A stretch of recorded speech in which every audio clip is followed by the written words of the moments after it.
Hey everyone, how's it going? Rich here from Bear Maximum and Collector Cartel, and I'm joined today by the very awesome Mr.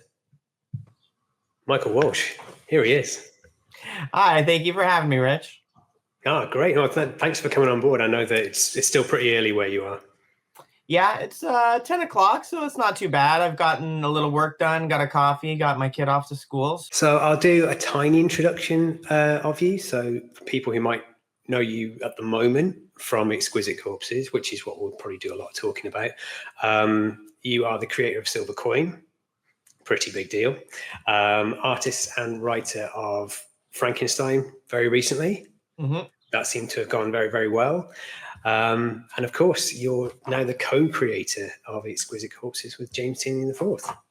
That's right. These are all true things that I have done.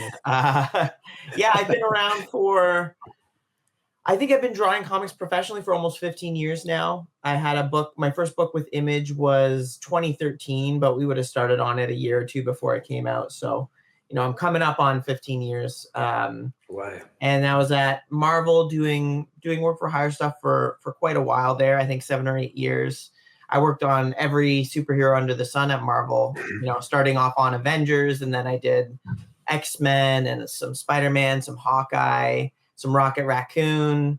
And then I did Star Wars stuff for a couple of years. So wow. I kind of did all my work for hire, got all that out of my system, and then moved back into the creator-owned world. So that was kind of influenced by Jeff Lemire, because we worked together on a DC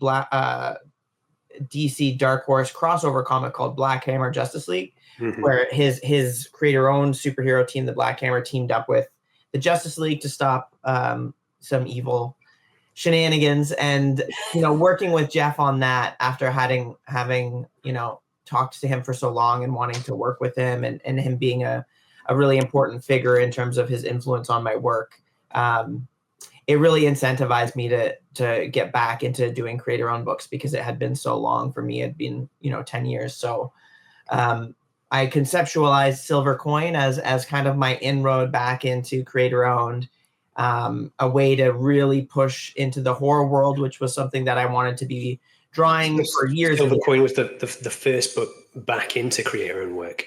Yes, yeah. So after Black Hammer Justice League, Silver Coin was my first creator-owned since Comeback in Zero, which was how I kind of launched my career in creator-owned. And it just completely changed my career. The success of that book and the critical acclaim of that book, it just gave me a lot of opportunities to do things that I hadn't previously had. And it really also reaffirmed my love for working on characters and properties that I own the intellectual property of, and that I have control over. And I still love Marvel and DC. I still work with them a bunch. I do a bunch of covers with them.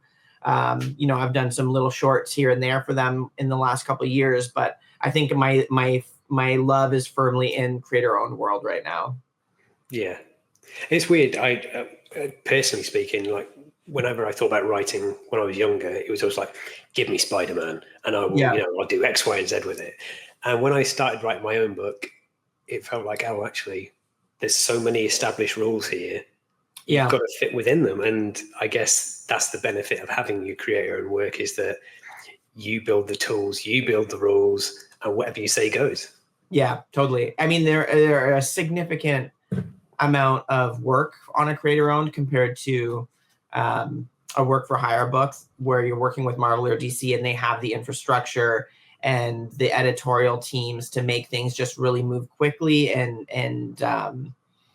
painlessly, which is not always the case with creator-owned, especially on something like Silver Coin, let's say, where I am also editing that book. I am like co-editing it with Chris Hampton. I'm doing more story editing with the other creators, and then Chris Hampton is doing more copy editing and story editing as well. And then, besides doing the editing, I'm doing all the design on Silver Coin. I'm lettering Silver Coin. I'm co-coloring Silver Coin with Tony Marie. So, on a book like that, that's a creator-owned, it is an immense amount of work, which is why, the next arc has not come out yet, because I took some time off and, I've been working on Exquisite Corpses.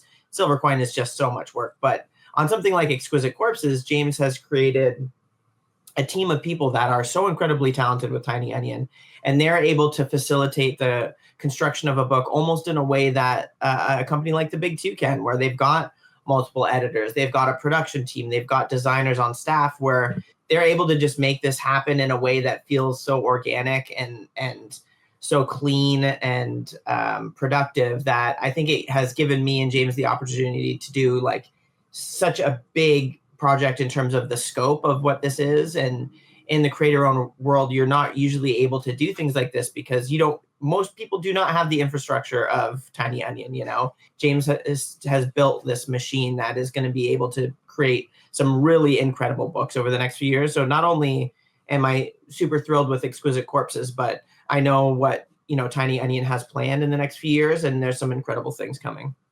Oh, wow. Okay.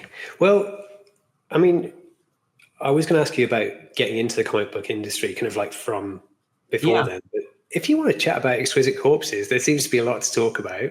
I can briefly like just say how I got my start, and we can move. Yeah, well, it'd be great. Yeah. Yeah. So I went to college for design, which is there's a college in Toronto called the Ontario College of Art Design. It's a degree program, and they have two streams. There's the art stream and the design stream. So I actually went to school for design, and my primary focus was in illustration, but I was taking a lot of graphic design courses and stuff like that. And I thought maybe that would be where my future lied. But, you know, I got out of school, I started working in graphic design. I was working at a video game box design company, working in the graphic design for peripherals for the Wii back in the days of the original Wii game. And it was pretty hellish.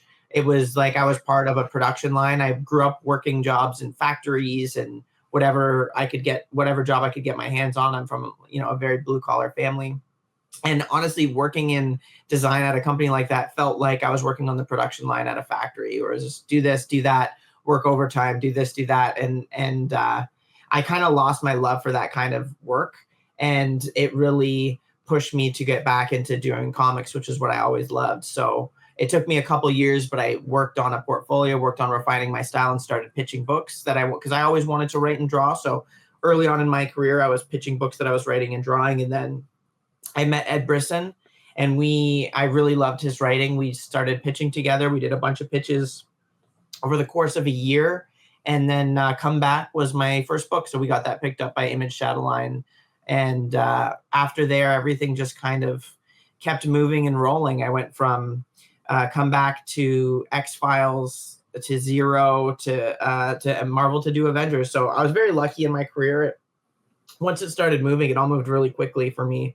And I got in super young. I know that's not always the case, but you know, there's kind of a mix of luck and talent and work ethic that all kind of goes into it at the beginning. But a lot of it is like luck in the timing that you're sending your things out. Like I used to say, oh, that's bullshit. It's not luck that I got into comics because I worked so hard. I wanted to make sure that was getting acknowledged. But you know, I know people now 10 years later that have been grinding it out, trying to get professional work that are like just totally on the level that it just has never happened for them.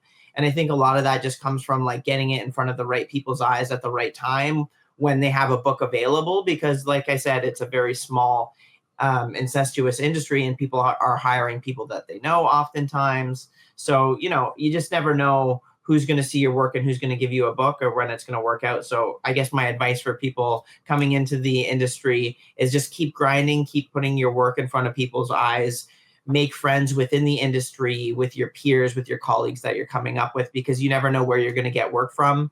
Sure. You know, like I started pitching with Ed. I got that book with Ed, but then Jordy, who was coloring that book, suggested me for X-Files. And then Ed had been talking to Alish and suggested me for Zero. So, you know, it was not editors seeing my work that brought me onto books early on. It was actually other creators. And then after working on Zero with Alish, he suggested me for Secret Avengers at Marvel. So, you know, it was just people suggesting me for gigs, not necessarily editors knowing who I was and thinking that I would be casting me for stuff. So, you know, building a good rapport with your colleagues, and not necessarily because you want work with that from them or want to be suggested for gigs, but mostly just because like you will teach each other, you will learn from each other, and then maybe work will come from it. But it's more about like, building friendships and learning and being a better creator in the long term. Yeah, 100% makes sense. And, I don't suppose Ed Brisson's too bad of a person to start off with, No, he's the best. And he's got 10 years on me. So he had kind of been around for a long time. And I was just young. I think I was like 23, 22 when we had first met. And he was like in his early 30s, and he had been around trying to do the thing for a while. So, he was able to teach me a lot about the ins and outs and the nuts and bolts of the actual work in the industry, not necessarily the creating art, but just like how things worked behind the scenes at all the different publishers. Yeah. Which was invaluable. Yeah. Of course. Yeah. I think anything that you pick up in this industry, if you can pass it on to someone else, it's, what's the point in having knowledge if you don't pass it on? Yeah, totally. Okay, well, let's get on to Exquisite Corpses, which is the kind of one of the big reasons I invited you on here, because of course, yeah, it's big. It's gonna be bigger and bigger and bigger, from what I can tell, anyway. I think I've got a nice picture of this cover. There you go, and what a cover it is as well. I mean, that is already like the logo. Is that your design, by the way, the logo? It is, yeah. So I did that in brush on paper and just wrote down very quickly and tried to have like a nice kinetic energy to the inking Exquisite Corpses on paper hundreds of times. And then I scanned all the different versions of it I did, and I just took the letters I like and I compiled them into the logo. But the one that gave me the most trouble, and this is Tiny Onion will attest to this, James will attest to this, is the E on Exquisite Corpses, because we just couldn't find an E that I was happy with. And that was the longest thing. So I redrew this cover a few times too, just to nail down exactly what I wanted it to be, because I had a suspicion this book was going to be something special, something big. And we wanted to do something that was iconic and different and created a visual language for the book. But of everything that went into this first issue, the thing that I probably brewed and toiled over the most was the E on the Exquisite Corpses logo. I think it's great. I mean, it's simple, obviously black and white, but it's so eye-catching, and I think the words together just. I know it comes from a game, right? It's a game before you guys turned into a book. Is that right?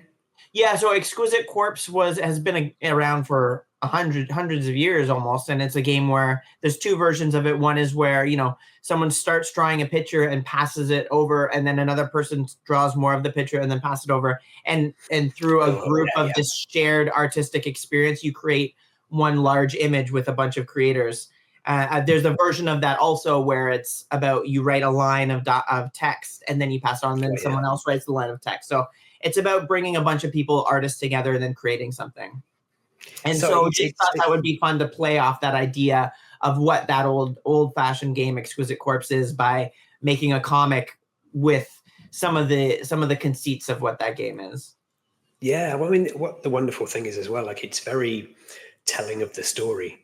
The exquisite. You've got the families that have all the riches. And obviously, you've also got the corpses to go with it. So it works on a lot of levels. And I think just those two words kind of jam together that shouldn't go together.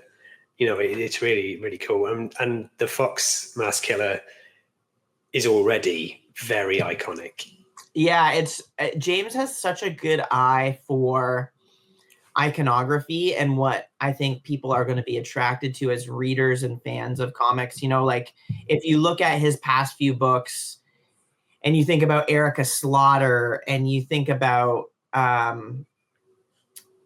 World Tree and you think about Department of Truth, and Walter from Nice House on the Lake, like James is so good at tapping into something that the audience wants out of a character visually and emotionally, and so we had our first call for Exquisite Corpses. It essentially went with James. James texted me and said, this was like shortly after we had finished Silver Coin, because James wrote an issue of my book Silver Coin. we knew we wanted to do something bigger together. We'd known each other since we both came up at the same time in comics. And James messaged me and said, "Hey, Michael, can we hop on a call? I've got an idea, and I think it's something that could be really big and something that I think you'd be perfect for. And I wanted to ask you about it." So we jumped on a call, and he said, "Look, here's an idea, a kernel of an idea. We've got 12 serial killers in a small town, and it's a battle royale, and the last serial killer standing wins." And I said, "James, I'm sold. Let's do it." That's all it took, because I knew that he was a fantastic writer. I'm a fan of James's books, just as a fan of the medium, but I also knew that we work really well together. We have the same sensibilities, and I know I really love James as a human being. We've known each other for a long time, and I, just love hanging out with him and getting a drink together, having food together, and chatting about what we're enjoying in the world and what's awful. But so it was a very too many things these days, right? Yeah, it was a very easy yes. And then we stayed on the phone, I think, for an hour, and we just talked about like different ideas for killers and what could be cool visually for the book. And by the end of that call, I'd already had a bunch of little sketches down. And I think it was in the next couple days, I sent him designs for Fox Mask Killer, Randy, and Gamer Kid. And they were, I think, the 3 first ones that I designed. And Fox Mask Killer did not change from that initial design. I sent James this super quick sketch, and I just said, "This is, an assassin that is tactical and quick, and she's got katana, and she is like a Japanese assassin." And we started kind of talking a little bit about her history. I had some ideas for, where we wanted to go with that. But I think after sending him, I sent him about 5. So I sent him those 3 and 2 that actually weren't used in the final roster of killers. So, hopefully we'll see them later on. Yeah. Their season of Exquisite Corpses. But right off the hop, we had talked about, do we want to have one single killer be the iconic face of what this book is? And James instantly said, like, "I love Fox Mask Killer. I think everybody else is going to love Fox Mask Killer." James loves a sexy woman protagonist protagonist. That's not what any of the killers are. They are not protagonists in this book. The protagonists are the civilians. But, somebody that is the face of the book that people can get behind. That is a fun thing to cosplay also. That was it. As soon as I saw that, I thought, you're going to get, come Halloween and come the conventions, this is going to be the outfit that people are going to go for, which is awesome. I've got Leopold here. I just thought that was such a great image. Yeah. Everything is captured. Yes. In that about this guy, the top of the hammer, the way that the guy's face is completely caved in, an eyeball hanging out. It's just brilliant. I absolutely loved it. I love Leopold, and his initial concept was more geared towards like an old wrestler. But the thing is that in my first design of him, it was like quite simple. And I was meaning for him to stand out more based on his stature compared to the other killers, so that when he was in silhouette, he would look very different. But I think as we kept developing the killers, and they all had a significant color identity, I was thinking, Leopold's could be this really intense, like bloody crimson red. And as I was thinking about that, I was thinking a lot actually about, are you familiar with the Moulin Rouge movie? Yeah. Okay, the character that sings Roxanne, that big set piece of the music.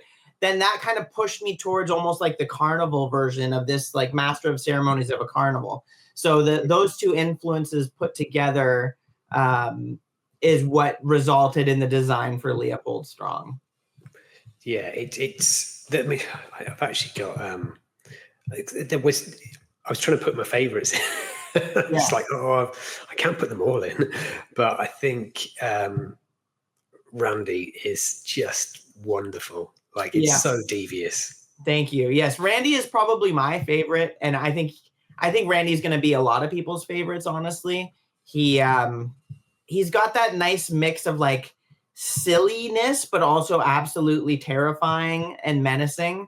But the campy cartooniness of him, I think, has drawn a lot of people into his character. And then aside from that, I think in the card game, he's a really fun character to play as, and he introduces a really fun sense of randomness to the game that I think they're like, no matter which killers are chosen to play as when people play the game, I think Randy's almost always going to be in the running to be played as. Oh, wow. I mean, I was looking at Layla today, actually. I just wanted to share this. And I've seen the image and it just didn't click until today. I was like, oh, she's wearing a firefighter's uniform. That's so messed up. Yeah. Yes. Yeah, she's one of my favorites as well, actually. Like, I would say my favorites are probably Layla, Blaze, and Randy. And with Layla, it's not even specifically her design, but I think when you actually start to encounter her in the book, she is somebody that introduces a sense of unpredictability on the page. When people start to encounter her, you kind of never know what she's going to do and what she's capable of and what she's planning, because she's just a pure force of chaos and anarchy, which I think is really fun in terms of writing. So, besides co-creating the book with James, I'm also writing 2 issues and having a big part of the development of the story.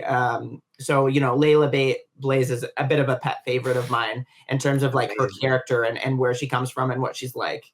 Yeah, I mean, even the branding there, as you said, she's that kind of chaotic. It's very Sex Pistols, isn't it? That Layla Blaze kind of, it's fantastic. Yeah, I wanted to really channel punk concert posters for a lot of the imagery by stripping things down, having like 2 colors on the killer reveals and having this kind of like pasted on aesthetic with some of the color and some of the imagery on some of the pages. Yeah, superb. I mean, it just sings to me. So it's absolutely brilliant. Absolutely love it.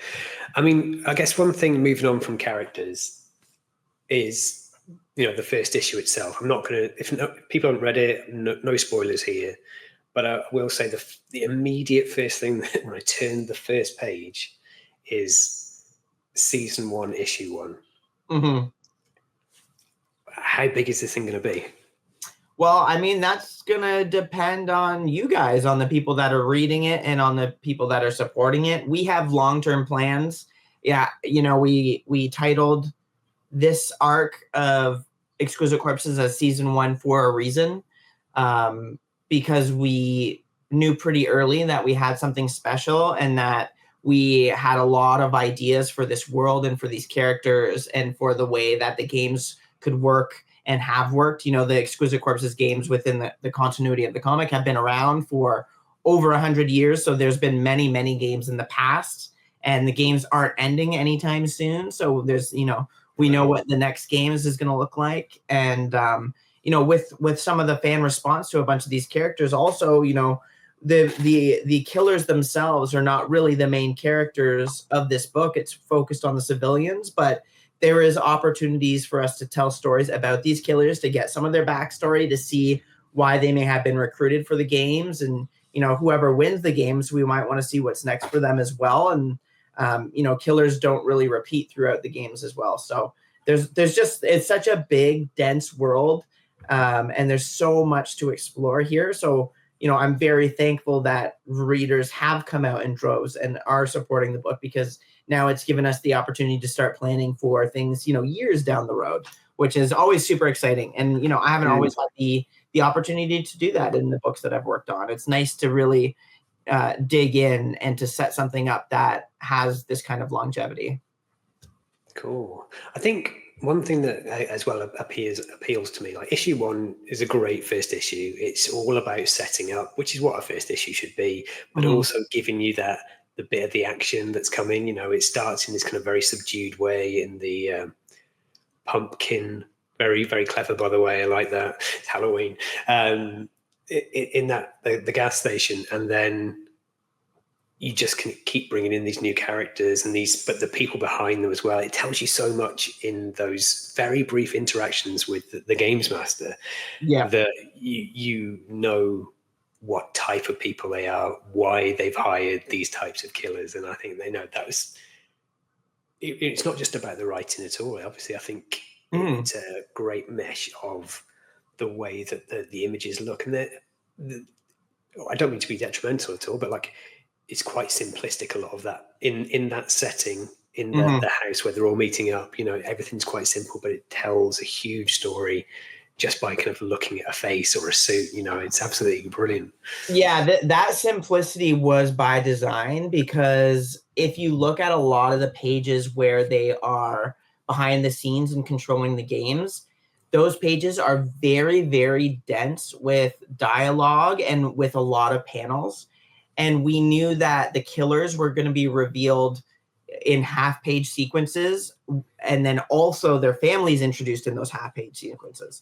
So I knew that I wanted the killer reveals to be really, really dynamic visually, and to have very, very saturated colors. So the idea was that if we stripped down and simplified the setting of where the families are watching the games, that would give us the opportunity to make those killer reveal panels as dynamic as possible, and then to make the families that are controlling the killers feel larger than life. So that was a very, very intentional choice on our part, and also because we didn't want the pages in that setting to be too busy with all these background elements. So I think, like, for me, what I wanted was to have this like elegant winding staircase that a lot of the killers or the families are introduced in, and it could be simple color wise, but that would just show just a little bit of the money that's gone into this beautiful big decorative decadent stairwell. And then besides that, then we can just focus on the killers. So I just wanted to say a little bit about the setting, but then mostly focus on the families and the killers. Yeah, brilliant. Yeah, well, it 100% works. I've got a question, and I don't know if this is reading too much between the lines. I mean, I'm a huge kind of nostalgic pop culture sort of addict. 80s and 90s is my absolute jam. I'm going to put this up here, and you can tell me whether I've read too much in. Okay, so you recognize this, right? Of course I do, yes. Now, I noticed that this is called the All Valley Karate Championship, and the town is called Oak Valley. And if you look at the back, in terms of the leaderboard, it really resembles Exquisite Corpses in terms of the way they kind of meet in the middle from either side. I don't know if that was intentional or whether it's coincidence. That is complete coincidence. But the funny thing is, I grew up on this movie. I love Karate Kid. I have no idea if James was a Karate Kid fan or not, but I would bet that Eric is. Eric is the lead editor on Exquisite Corpses, and he's a sports guy. He's the one that kind of came up with the idea to put the brackets in the book. So I have to share this with him and be like, were you thinking about this at all? I don't think he was. I think this might just be coincidental, but I love the idea of this influenced by this. And also now I just want to have a Karate Kid killer. So like you could be influencing a killer for the second arc. There you go. Oh, amazing. Well, I'll be here. You know where I am now. So something that's kind of fairly big for the series for me is the launch of issue 2 into comic book shops. So super excited to read that for a start, but it's a bit of an adjustment on the creative team. This is something that I was really interested in. It makes sense already when you explained Exquisite Corpses in more detail, but there's a huge list, a cast list of creators, related to the promotion of this. And it's like, how does that work? Yeah. So each issue is going to have 8-ish, so anywhere between 6 to 10 pages that are drawn by me and written by James.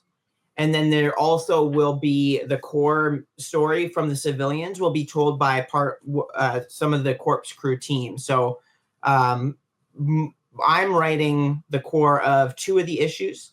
I'm writing issue 2 and issue 7. And issue 2, the inside of the core of the issue is drawn by Mariana Ignazzi. And then all of the book is colored by Jordi Belair. So she's really kind of like bringing together all the art styles. We've also cast for the art side of things a bunch of artists that, have a lot of similar ways that they draw to me and similar process and the way that they think about storytelling. And we've really tried to create like a really cohesive world artistically for this. But so how the writing of this all went actually was really fun and interesting. What we did was, after we came up with the idea, we built the world, we came up with all the characters, me and James. James wrote the first issue, and then we got all of the corpse crew together on the writing side, and we all met up at in Buffalo, and we had a writing summit. So for a weekend, Friday, Saturday, Sunday, we all locked ourselves up in this room, and we broke down each single issue, and we had brackets on the board, and we had the creators that were going to be writing the issues. And so James came in with the issue 1. We'd all read it. I started the summit by breaking down what was going to happen in issue 2. So if you think about it like a chess game, the first issue is showing everybody what the pieces on the board are and what they do. And then the second issue is about putting pieces together. So I introduced all the problems that were going to be coming in the series by putting killers with civilians and killers with killers. And then I kind of pushed that onto the room and said, here's who's lined up now. Let's start things out. Let's start the next part of the story. And then I passed the ball over, the hot potato, over to Pornsack for issue 3. And then in front of the room, he stood up, he went through his ideas for what the issue could be. And then we all just talked about it as a team, me and James kind of leading the room and leading the discussion and where we wanted killers to go and who it was kind of okay to kill at this point. But there was a lot of unpredictability, and people were killing killers that I expected to, live to the end, and some killers that I thought were going to be throwaway killers that were going to die right at the beginning ended up being some of the final killers. So, the nature of the actual writing of it was part of the gamesmanship of the whole experience. And so after we cracked kind of the first 6 issues, we all went back to our hotel rooms. And then when we started off the next day of writing, I came and reset the puzzle pieces, reset the chessboard again, and lined up killers versus killers, lined up killers versus civilians. And then I passed the buck again. And then we started the whole process again of breaking down the issues, figuring out where everyone was going to be, who was going to live, who was going to die. And we did it in a very organic, fun writer's room way. It felt like, a television writer's room where you're just like breaking down an entire season of TV in a one weekend. And then we dispersed and everyone wrote their issues. And then we got all the issues together. So everything's already written and finalized. We're so far ahead on this book, which is another part of the luxury of working with Tiny Onion, that, I can guarantee that not a single issue of this is going to ship late of this first season. It's almost all done already, which is a really nice thing to say. All the art is done already? Yeah, we're up to we're getting arc now for the second arc. So, wow.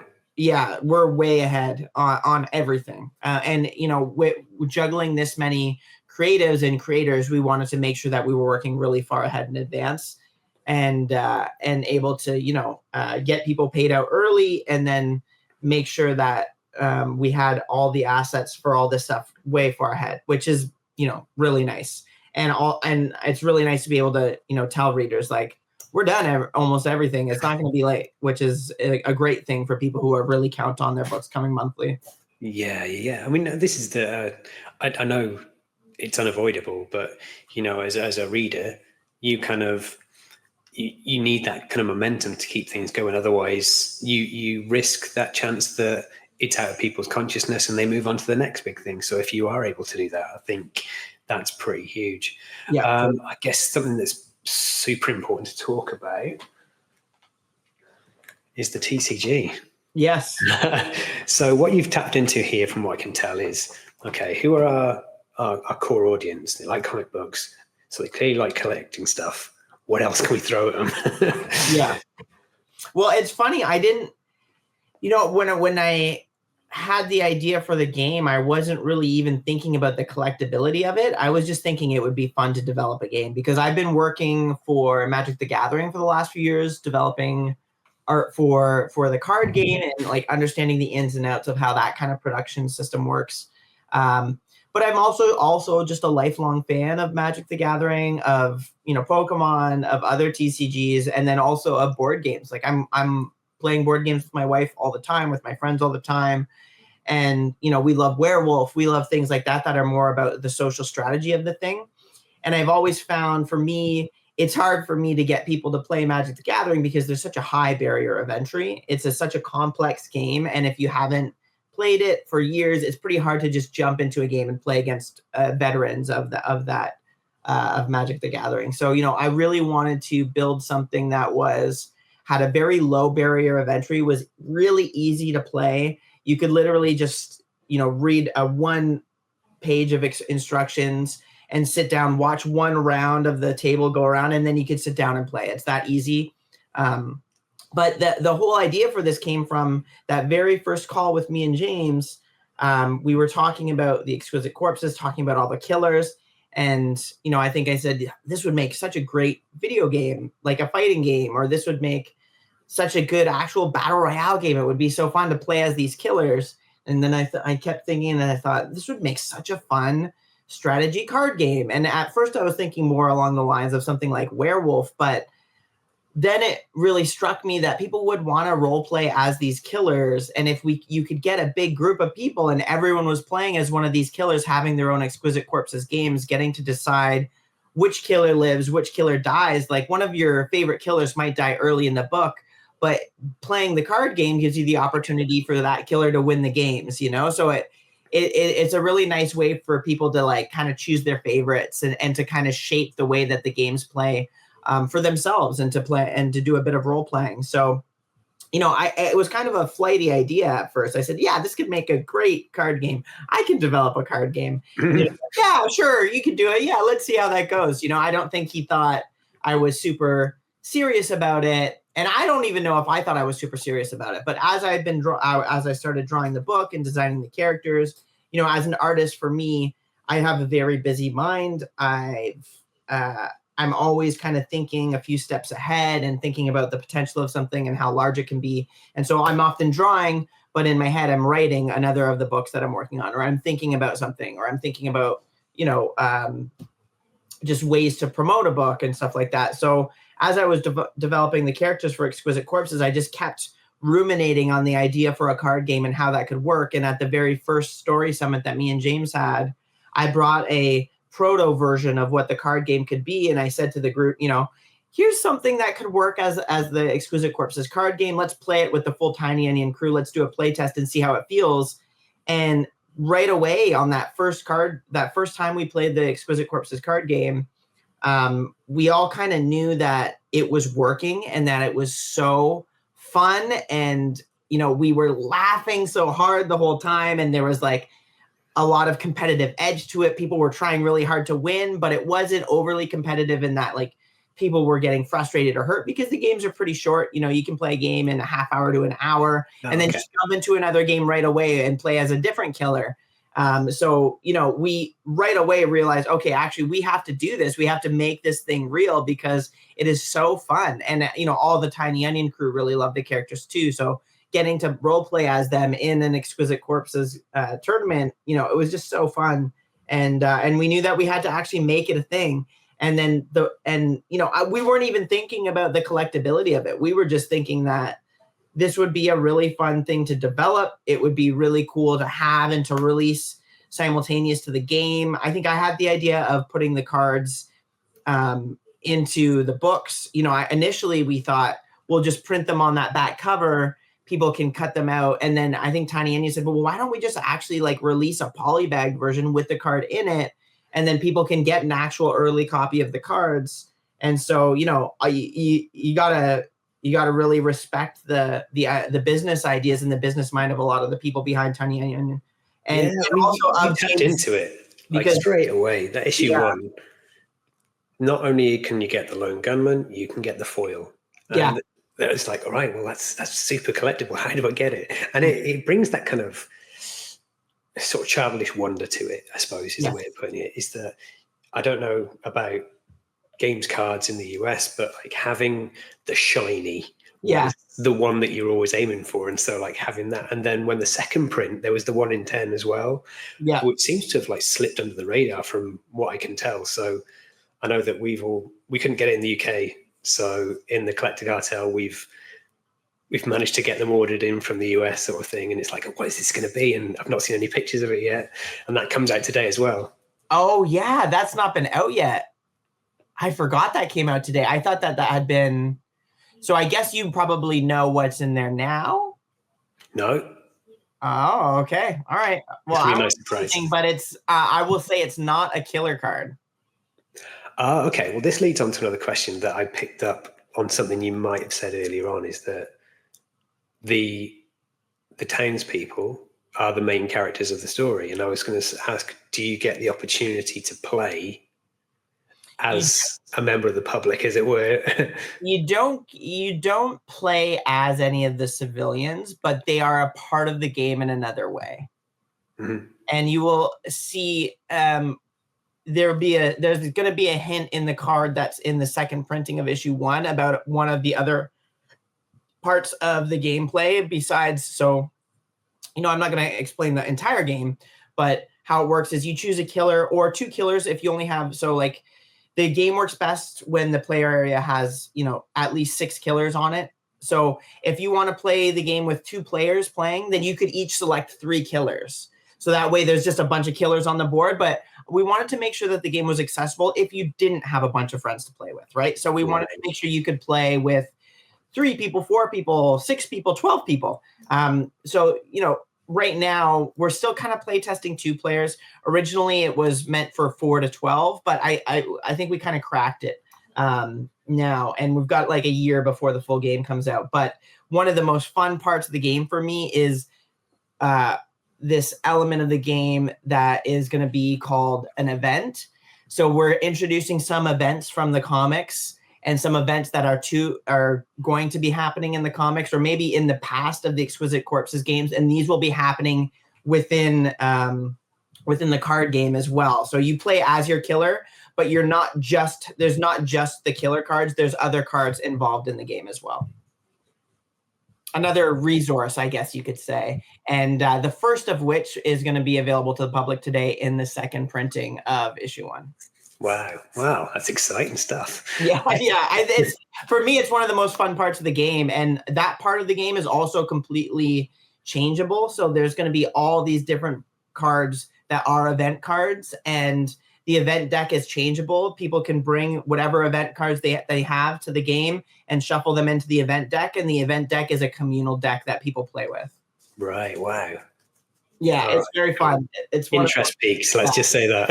Yeah. So I'm so excited for people to play the game, and we're gonna release hopefully as soon as possible a gameplay video of some of the creators playing the game as well, so that people can see what it's like, see the atmosphere of the game. It's not as like self-serious or competitive or complex as something like Magic.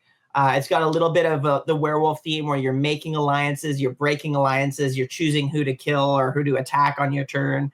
And then sometimes you're choosing who to help, because sometimes you need to team up with another killer against somebody that's become a problem, So then you can make that alliance, attack somebody, and then say, well, I guess it's I'm going after you now, Layla. Right? So it's a very, very fun exercise and fun game. I've been play testing it and refining it for a year and a half now with a big group of dedicated creatives in my hometown, Hamilton, that work in all different creative industries. And they're part of the play group that I've been playing, Magic with for years and stuff. So they've got a lot of experience in the board game world. And it's been really fun to refine this with them and to make sure that it's all really balanced and that all the killers are all viable choices if you're trying to win. If you're a competitive person, you can literally win with any killer. And they all have their own strengths and weaknesses. So it's like about understanding when to use certain abilities and when to like tap into the events of the game as well. That's amazing. Well, I know that you speak to Matt from Collector Cartel already, and I just wanted to show this off because this is something that's in the vault of the cartel. We're pretty new, but we're super excited to have this. This is such a stunning piece of work. Yeah. And all the icons are there as well. And some of them are a bit more subtle than others, but it's just so great. Like, and to be able to go and look at this from time to time is also awesome. So I want to say thank you for helping us out in terms of getting that, which is brilliant. Yeah, you're welcome. I'm glad it went to all people that are enjoying the book. Yeah. Well, this is it. It's instantly a likable book, and I think I use Something That's Killing the Children as an example. Is that I saw that cover and I knew it would be a series I liked, and I was trying to cut back on money, so I didn't buy it. And then 18 months later, I'm like, everything just looks so interesting. I just want to read it. And so I got a trade paperback of it. It's like, I really missed out here, and it's going to cost me X hundreds of pounds now to get hold of a first print of cover A, that sort of thing. So I'm super keen to get in straight away. Well, everything's so new. There's so many avenues for this to go down. And as you say, like, this is season 1. You're on season, the second arc already, and we know there's more to come as long as people are buying it. So, it seems like a recipe for success for me. And yet, good luck, because it's pretty amazing. I'm going to do a shameless plug if it's all right. Yeah. What was that? Here it is. I don't know if you've seen this. This is the Alessandro Micheli cover he's done for us. Yeah, it's beautiful. We before he drew the piece, we got images of all the different characters, but it just seems like this is the one that sticks out. I did really like the 1 in 25 cover, actually. That really dark, brooding Rascal Randy. Oh yeah, the Alex Ekman long cover. Yeah. Really good. The way he did like Randy's face, the mask's face turned that way a bit, but then the person inside turned that way a bit, was so creepy and weird and awkward, in the best way. Yeah, that was so good. But yeah, for anyone watching, we've still got a few copies of this. There's a foil version and a regular version as well. So jump on that, because this obviously is going to be an absolutely humongous book. So that's awesome. I guess, is there anything that you would like to plug outside of Exquisite Corpses? Yeah, so I've got another book that I'm writing, not drawing. The incredible Gustavo Vargas is drawing it right now. It's coming out through Image. It's almost done, actually. So I think Image 9 is coming out, and now we've got the last issue is issue 10. It's called Null Hunter, and it's a cyberpunk reimagining of the 12 Labors of Hercules. Oh, wow. And we're going to be releasing the collection of it. Has the entire series, so it's a huge, beautifully designed collection. Becca Carey did all the design and lettering for the book, and that's going to be coming out in the fall. So let your store know that you're going to be wanting the Null Hunter collection, because I'm so proud of the book, and it's a little underread right now. So I just want to get it in front of more eyes, get Gustavo's amazing art in front of more eyes. But it's such a fun story. Like, if you're interested at all in even Greek mythology or cyberpunk, kind of like Blade Runner or Neuromancer, stuff like that, I think you'll love the book. One of the most fun things about it was reimagining all of the pantheon of gods like Zeus and Hades and Ares and Athena, and thinking of them as like these cyberpunk corporate leaders that are using science as magic, essentially. So the story is about Clay is our stand-in for Hercules. This is a reimagining of the 12 Labors of Hercules, and his father is the head of this huge corporation called Olympus, and they have gone into space and terraformed the stars, and it was a huge corporate war, which is being called the merger, because it makes sense. And where Olympus essentially took over the military, privatized it, and became not only the mega corporation that owns all of it, everything, but Zeus has become the grand emperor, essentially, of human colonized space at this point. So he is this godly figure, but in a different version, in a different way. I kind of think of him as this like Elon Musk type, but taken to the extreme, is what Zeus is. And then and then Hercules is kind of this